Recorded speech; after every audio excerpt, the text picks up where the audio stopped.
All right, welcome back, my dear friends. Welcome back to the Everyday Judaism podcast. Today we are going to study the 28th Siman, Siman 28 in the Kitzur Shulchan Aruch, in the concise code of Jewish law. So today's halacha is going to revolve around the laws of Sefer Torah, of the Torah scroll, and other holy books. Okay, after outlining the previous siman, the obligation to study the Torah.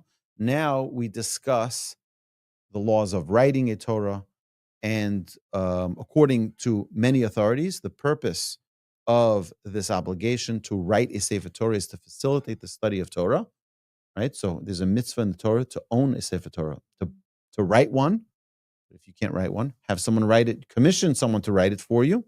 According to this view, which is shared by the Kitzur, this obligation also includes the purchase of other Torah books. So if you go on Amazon, ArtScroll, Feldheim, Mosaica, any of those websites to buy buy Jewish books and to learn and read those books, that is part of the fulfillment of what the Torah says to write a Torah. The Torah commands us, you shall write for yourself a Torah scroll. Right? Okay, I don't know how to write it, or I can't afford it. Today it's very expensive to have a Torah scroll commissioned. It can cost anywhere from $50,000 to $100,000.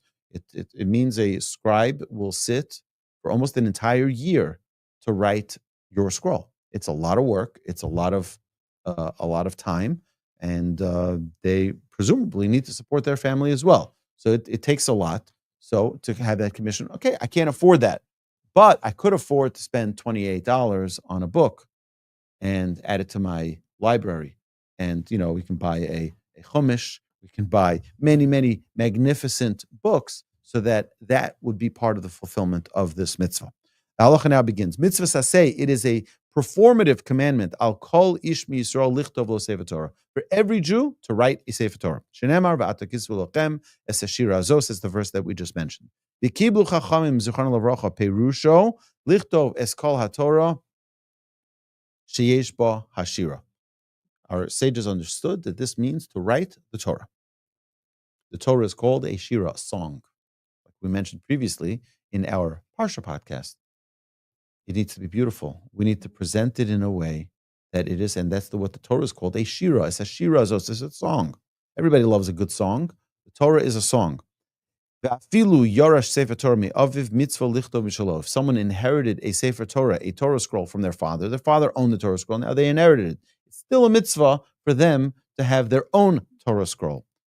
Socher lo sofer lichtov lo Sefer Torah. If you hired a scribe to write a Sefer Torah for you, o shekna'o v'hayabotos v'higio harezek iluk savo. If you purchased a Torah scroll, or if you commissioned someone to write the Torah scroll for you, and they found a mistake in that Torah scroll, now that you fixed that Torah scroll, you bring it to a scribe, you have them fix it, it's repaired. Now it is as if you now recommission the Torah, and that would be fine. So what many people do, I almost did this. Someone offered me a Torah scroll that had survived the Holocaust, and he said to me, you can have it, just pay for the cost that it costed me to ship it from Europe to bring it to my location. I brought it to a sofer, to a scribe, our local scribe here in Houston. He looked at it and he said, look, it's not kosher. He said, I can fix it, but it'll cost you more to buy a new one than to repair this one. It'll cost you more to buy a new one because the amount of repairs that were necessary were so extensive. It would be more difficult to repair it than to write a brand new one. So I didn't end up going with it. It was a bargain, but still, it was not a kosher Torah scroll. The asur limkor sefer Torah, it's prohibited to sell a Torah scroll. You don't sell Torah scrolls. However, if someone is in a great need, or if the congregation or the community is in a great need, then you must consult with a rabbinic authority. Typically, for example, if the community needed a mikvah and you had an extra Torah scroll, you can sell that Torah scroll to finance the mikvah. right? Because that's a higher priority item than having an extra Torah scroll. Okay. Halacha number 2. V'chein mitzvah al kol ish liknos sha'ar sifrei kodesh shalom nemitochon kigon mikra, Mishnah, Gemara, v'poskim sheyilmod mitochon v'gam yash ilun la'achirim. He says, as well, additionally, like we mentioned previously, there is a mitzvah for one to purchase other types of books that are Torah books, like a Torah, like a Chumash, like this one, this magnificent interlinear ArtScroll Chumash, or the regular stone edition Chumash, or a Mishnah, or a Gemara, or the halacha, the books of halacha. And today we have magnificent resources. ArtScroll has done the most miraculous work in making it available for the English reader to learn almost everything. I mean, you have the Midrash, you have the entire Midrash translated, you have so many, you have the entire Talmud, you have the entire Chumash, you have the entire Mishnah, everything elucidated beautifully, done so beautifully. We have them all here in the magnificent Torch Library. But all of that, to purchase those books, is a magnificent mitzvah. Misha ein biyado maseges, Misha ein yado maseges liknos lo sefer Torah, v'gam shar sifrei kodesh, azay asfarim shehein letzorach limud hein kodmin.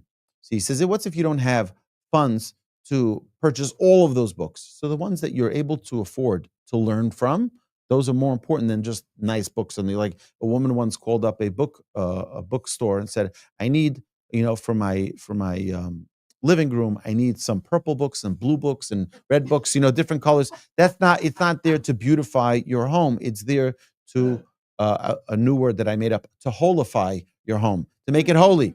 Now, one of the things that I failed to mention in the translation here is that it's also a mitzvah to loan out your books, to loan it out that other people can learn from it. So if you have a book that could be of use to other people, you have a mitzvah, special mitzvah, to lend it to them so that they can use it. And now the influence that they have from that book is your merit as well. Amar Rabbi Seinu Zochron Levracha, our sages of blessed memories said, "V'tzidkoso omedes lo ad," and his righteousness endures forever. Zeh kosev. They explained that this refers to one who writes, as well as one who purchases books. Zeh kosev hu adin akones forum umashin lacherim, as well as one who lends them out to others. So if you have a library that you can share, this, by the way, used to be the way that people would lend books out in all over the world. I mean, you think they had a Talmud in every library? If everyone had a book of Talmud? No. You had one in a community, maybe, and people would reserve time to learn from it.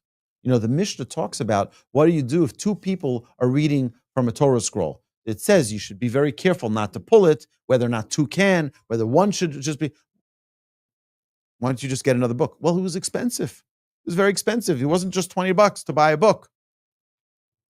It was expensive to buy a book, and sometimes it was out of a scroll, and it was parchment, and the parchment gets worn and torn, etc., etc. Okay, halacha number 3. Chayav adam linog kavod gadol b'sefer Torah. A person has to have tremendous accord, great honor to a Torah scroll, to a Sefer Torah. The mitzvah liyached lo makom, and it is a mitzvah to provide for it a special designated place for it to reside. To honor that place and to beautify it exceedingly. Below Yorik, keneged base Sefer Torah, a person should not spit towards the Sefer Torah. Below Yochas Sefer Torah, below mitpachas, and a person should not hold the Sefer Torah without a cloth separating. The Torah scroll, as we know in our congregations today, they all have covers. You're not supposed to hold the Torah bare. But you can't touch the Torah. We learned this previously. You're not supposed to touch the parchment barehanded. You're supposed to have. That's why when people kiss the Torah, they use either the tzitzis, they use the talis, they use a garment, a cloth. You're not supposed to touch it directly. Haroa es hanosis Sefer Torah. Someone who sees a Sefer Torah being carried, tzarach lamod lefanav. You have to stand up. Torah, sometimes they'll do this in synagogue. they're going to take out the Torah to roll it, to prepare it for Shabbos. So, for example, on a Friday, you're in synagogue and you're finishing up your prayers, and they pull out the Sefer Torah, they pull out the Torah scroll from the ark, bring it to the bima to roll it up to prepare it for Shabbos, for special reading. You have to stand up when the Torah scroll is being carried and remain standing until the Sefer Torah is put back in its place. Or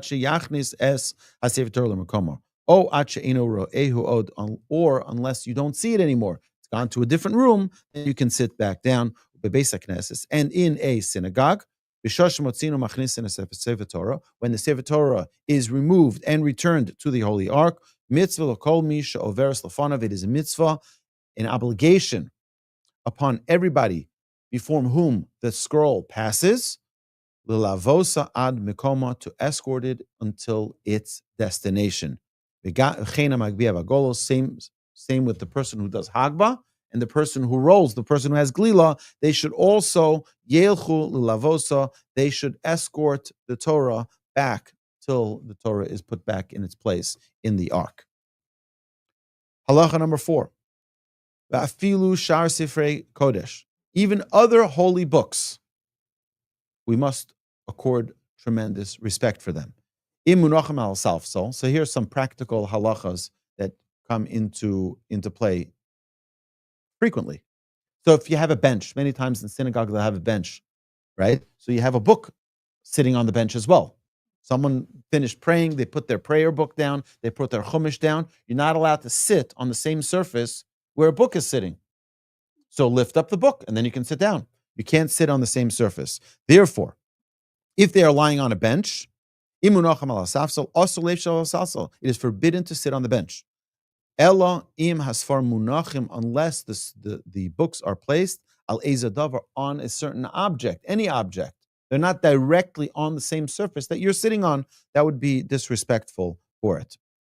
And that item that it's sitting on, that it's resting on, should be about one hand's breadth above the surface that you're sitting. Makom the asur, if the sitting on a surface upon which the book, the holy Torah book, whatever the book of Mishnah, the book of halacha, whatever it is placed on, has been placed, is forbidden, then certainly it is prohibited. Lios laniach svarim al gabe karka. Definitely it is forbidden to put books on the floor. Lo yaniach adam sefer al birkov. A person should not place an open book on his knees.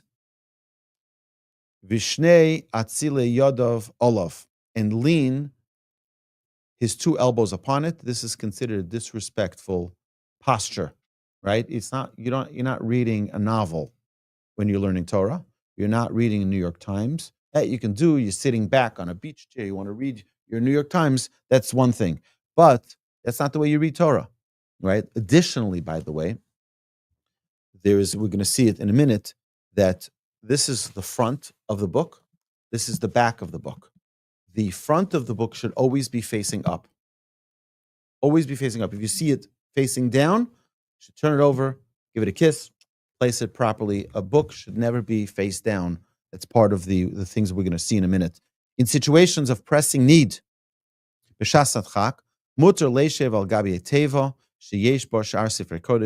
is permitted, if it is absolutely necessary. I'll give you an example.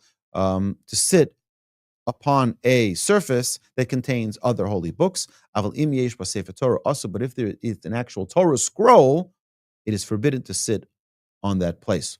One may place a chumash al gabe neviim ksuvim, v'chein ksuvim al gabe neviim, v'neviim al gabe ksuvim, avol ein menichim neviim ksuvim al gabe chumashim. So, there is a list of priority. We mentioned this previously.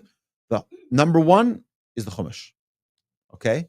The Torah scroll, the 5 books of Moses, is always on the top. Now, the prophets and the writings. So the prophets could be on top of the writings could be on top of the prophets, but neither of them can be above the Chumash, above the 5 books of Moses, above the Torah. It cannot. The Torah is always on top of even the prophets and writings. And the same, by the way, applies for the Mishnah and the Talmud and halacha. It goes in order in a descending order of, I would say, of history and of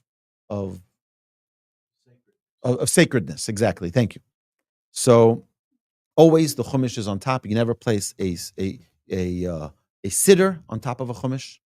You never place any of the books that we have here in the magnificent library. The Chumash always goes on top if you're carrying a bunch of them together, or if you're piling them up on the table. It should always be the Chumash on top. Halacha number 8. Sefer Torah Shabala Gonzin Osam. What happens if a Sefer Torah was worn out, like the one that I was trying to purchase, completely worn out? Such a Sefer Torah, Gonzin Osa, we hide it away. What does that mean? We bury it. We bury it on the ground, right? V'chein she'ar sfarim v'kisvei kodesh. This law applies to all other holy books. If you have a siddur, you have a prayer book, you have a chumash, you used from your childhood. It's all worn out already. The pages are torn. It's falling apart. You don't throw it out. You bury it. V'chein she'ar sifrei sfarim v'kisvei kodesh v'tashmishe kedusha asur l'sofron. All other holy articles, artifacts, asur l'sofron. You're not allowed to burn them. You're not allowed to throw them out. You have to bury them, right? By the way, this applies also for a talis. A talis that's worn out shouldn't be thrown out. It's a mitzvah, something that was used for mitzvah. Someone has an old pair of tefillin which are no longer kosher. It's for whatever reason. You can't throw them out. You can't throw them in the garbage. Even double wrap them. You cannot do that. You got to bury them. Ein zorkin kisvei kodesh. One may not discard copies of the holy scriptures. Afilu halachos v'agodos. Even halacha or agadic works. Also lahafoch osan al pneim. So you can't throw them out in the garbage. Even you write your notes of class. It's teachings of Torah. You're not allowed to just throw out that. It's holy. Similarly, it is prohibited to turn them face down. We just mentioned that. They're not allowed to be face down. And if you did find them to be face down, it is proper to turn them over properly. Our custom is to kiss them because it was sort of like an offense to the book that it was upside down. Give it a kiss and put it faced up. Halacha number 7. Ein lahashtin b'mayim b'pnei sfarim. Now, this is obviously not something that's relevant today, per se. Oh, I was going to give you an example. Let me give you an example. Let's say you're transporting books from one place to another. You put them in the back seat of your car, and now you're a passenger in that car. So you have on the bench of the back of the car, you have books, Torah books, piled up. I've had this before. And then you're sitting right there. So you have no choice. What are you going to do? Right? So in such a case, it's okay if it's books, but not okay if it's a Torah scroll. That's an example of where you have no choice. You're transporting it from place to place. Also, that's a temporary state. But okay, what did we say that is not so relevant today? Because today we have proper bathrooms. It used to not be the case. One may not urinate in the presence of a Sefer Torah or books. So if, for example, there's a library and there's a bathroom which is open to the library, that would be inappropriate for one to use the restroom in the presence of those books. In case of need, a person has a tremendous need, and we don't have a curtain or the door is broken or something like that. So in such a case, one may, provided that at the very least they have the books placed at a height of 10 tvachim, so it's sort of like a different domain. Today, typically, you don't have bathrooms or areas that people use the facilities even near where people have books. Usually, it's a separate room. Today, we have bathrooms which are proper. It used to not be that way. It used to be that people would, have a little area, let's say a tent, and they'd go outside of the tent in the forest, and they would use the restroom. That would be inappropriate if it's in a near distance. Okay. Halacha number 8. Ein lasos. One may not make mapos and ilim covers or garments for a holy article from materials that had served a mundane purpose. Okay? Meaning, you don't take your bath towel and make it into a cover for a Sefer Torah. That it's inappropriate. It's something it's unbecoming of something which is so holy to be covered by something which is so mundane. If after the fact it was done, then it may continue to be used. Afilu b'di eved asur. However, material that was used for idolatry, that may never be used. And if it was used by mistake, you have to stop using it immediately, because we don't use things that we use for idolatry for things that are holy. Also, lihishtamish b'sefer.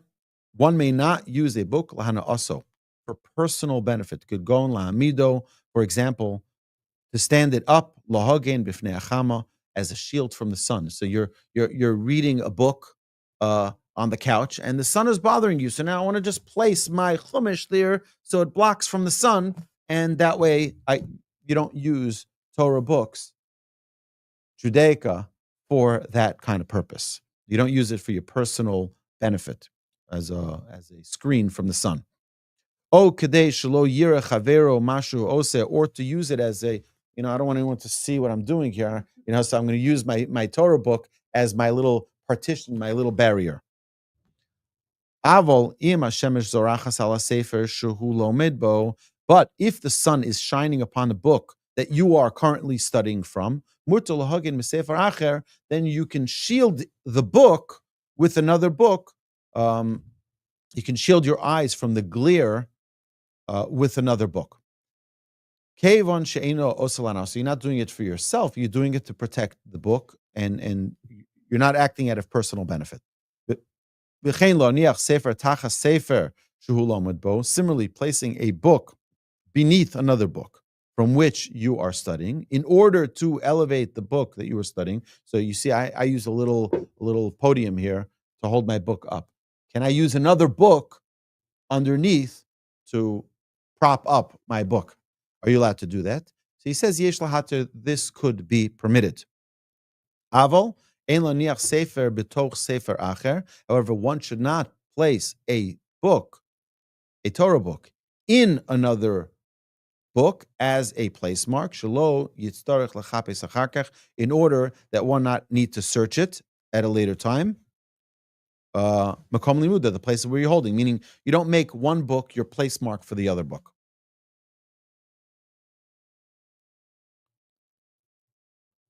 Lo yisartet eze kuntras, one should not etch lines into a blank notebook al sefer. So you're in the middle of putting together your let's say you have this canvas and you need to just make some lines. You don't use a Torah book as your ruler to make those lines. As a notebook has, because that canvas or another notebook that you may be using has no holiness, until one has written Torah thoughts into it. Similarly, one should not place a paper or the like into a book for safekeeping. So, for example, there's some people who I've seen use Torah books as like their safe to place cash. Right? It's not appropriate to use a holy book as your personal piggy bank. Right? Where am I going to hide my money? I don't want my cleaning lady to get to it. I don't want to buy a safe. You don't hide it in your books. That's not appropriate for one to do. Hame'abed kisvei kodesh, one who destroys holy writings, over bilav delo sasun kein la'Hashem Elokechem. He violates, one who destroys his holy books, violates the transgression from the Torah. Says it in Deuteronomy 12, verse 4. And you shall not do this to Hashem your God. Limchos bekorche sforim shemidabkin b'soch haluchos kisvei kodesh. One must therefore object to bookbinders who paste into book covers, into the tablets of the book, pages of holy writings. They'll take just paste it in there. It's not appropriate. It's not respectful. One must also be very careful when giving old holy books to a non-Jewish craftsman to rebind them. Make sure that you take the old binding. They put a new cover. They put a new binding. What are you doing with the old one? It's holy. It's holy. You got to take it back from the non-Jewish bookbinder. Say, I just want the old scraps back because I need to bury them. So that he can hide them away, like we said, to bury them. And then we don't want that bookbinder, that craftsman, to now use those books as a cover for his secular book, whatever it may be. Okay, we have 3 more halachas left. Halacha 11. Ein lokhin Sefer Torah tefillin mezuzos min ha'akum. It's not appropriate to purchase a Torah scroll or a pair of tefillin or a mezuzah from a non-Jew. B'yosem mikter demand at a price that is higher than market value. Why? Kedei shelo lahargilon. It is forbidden in order that some unscrupulous non-Jews should not become accustomed to stealing or to finding them leganvam legazlon, and then inflate the prices. They're going to steal them and then sell them back to the Jewish community for a profit. Ad bichdei demain. However, if he is selling them at a fair market value, you're obligated to buy them, even if they must be buried. So if you have a non-Jewish bookseller and you see that there's a holy book there, there's a Talmud, there's something there, it's a mitzvah for you to buy it from them because they don't know how to deal with it appropriately. You can, even if it needs to be buried. It's a mitzvah to buy it from them so that it can have its proper, dignified burial. And if the non-Jew is asking for a high price, although one should not purchase the holy articles at that price, one should engage him in conversation, persuasive words, and perhaps he will agree to sell these books at a fair market value. And if, however, he remains steadfast in his price, he should just leave them with him. One should not ask of a non-Jew to sell them at a discounted price. You shouldn't ask him for a discount, fair market value. Don't ask him to sell it for, I'll buy it for $1, right? Because then he's going to say, you know what? I'm just going to throw it out. You don't want them to do that either. He'll become angry, he'll discard them, throw them out, and then it's a total disrespect to those holy books. I want to share with you a phenomenal story. So there was a sofer, a scribe, and there are shops in Jerusalem that you can walk in and you'll see a scribe sitting and writing tefillin, writing mezuzahs. You'll see he's sitting there all day and writing, and he also buys and sells scrolls, whether it be a Megillah, whether it be a scroll for a mezuzah, whether it be scrolls for tefillin. They sell them there as well. So an Arab gentleman walks in one day. Clearly, it was stolen. And he says to him, "Hi, do you want to buy these tefillin? Do you want to buy these religious articles?"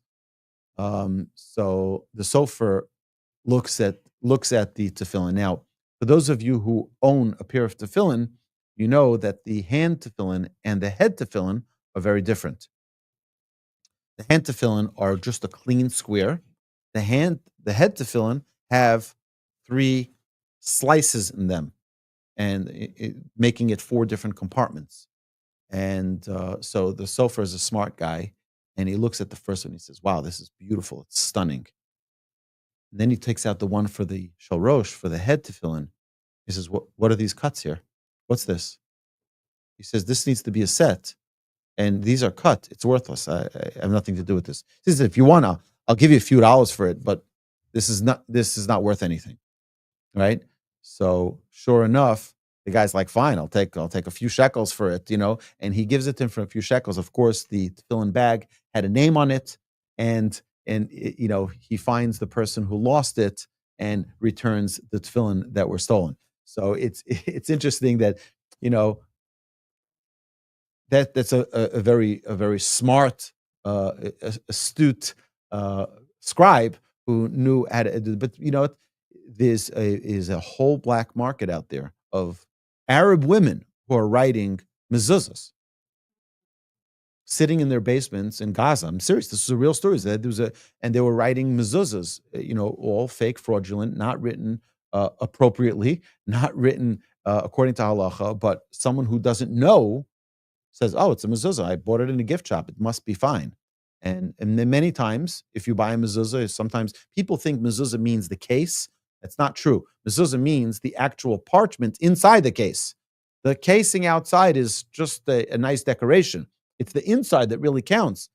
And I've seen many people come to the scribe. I actually sat with the scribe here in Houston a few days ago, and he told me stories which were frightening stories. People came with mezuzahs that were not kosher. They were photocopies. Some people don't even have photocopies, nothing in there. They think that because they have a nice case, it's a mezuzah. That's not a mezuzah. It's not the casing. It's what's inside it. It's the parchment, and it's worthwhile for every person to have their mezuzahs checked. Search online from a scribe in your community. It's important. Have your tefillin, have your mezuzahs, have them checked at least twice every 7 years. Halacha says to ensure that they're not, especially in Houston heat, if you have a mezuzah outdoors, it's very important to ensure that it doesn't get faded from the sun or from the heat. Okay. Halacha number 12. Im nafal Sefer Torah miyado, if a Sefer Torah Torah scroll, falls from one's hand, afilu ben artiko, even if it is covered, tzarich lisanos, you're obligated to fast. V'noagim, it is customary, shegam aro misanim, that anybody who saw the scroll fall is obligated to fast as well. There's some really amazing stories. There was a synagogue out in Portland, Oregon, that on Yom Kippur, the person who put the Sefer Torah back fainted right by by Kol Nidre. He fainted, and the Torah scroll fell on the floor, and the whole congregation needed to fast now another day because of the Torah scroll that fell. But they found even more, that they said this was a sign from Hashem. They needed to do something to change, and they instituted some significant change in their congregation by hiring a rabbi. They didn't have a rabbi. They said, we're fine as is. We don't need a rabbi. And they hired a rabbi, and that rabbi really led the congregation to unbelievable heights of growth in their Yiddishkeit. So this is a very important thing. We have to be very, very careful with the Sefer Torah. It's not a toy. It's not a joke. It's something which is of paramount importance and paramount holiness. And finally, halacha number 13, asu lichtov pasuk. It is prohibited to write a verse of scripture below sirtut without etching the line on the parchment. This is for those who are scribes. You're not allowed to write even one verse without there being, if you look in the Torah scroll, you'll see that there's an etching to keep it on a line. The asu lichtov divrei chol, that one may not write secular content, bichtav ashuris, shekosfen bo Sefer Torah as well. It is also prohibited for one to write the script of the Torah for non-Torah purposes. It's a very holy font, and that font should not be used for other things other than Torah purposes. My dear friends, this concludes Siman 28, the 28th Siman of the Kitzur Shulchan Aruch, and now we will open the floor to our Ask Away number 12, I believe it is. Ask Away number 12. So my dear friends, those of you online, we look forward to seeing you next week at our Everyday Judaism podcast, the next episode. Tomorrow night, God willing, we'll be back here at the Torch Center, 7:30 p.m. on Monday for Musar Mondays. I look forward.